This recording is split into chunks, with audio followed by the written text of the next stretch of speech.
केलं की मन आपोआप शांत होतं.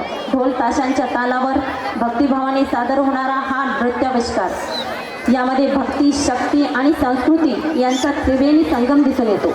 तसेच देवी अंबाबाईला भक्तिभावाने घातलेली साथ, विनंती, प्रार्थना दिसून येते. प्रेक्षकांच्या मनात श्रद्धा आणि उत्साह निर्माण करणारा हा क्षण. चला तर मग आई अंबाबाईच्या चरणी वंदन करून अनुभवूया हे आंबे आंबे गीत.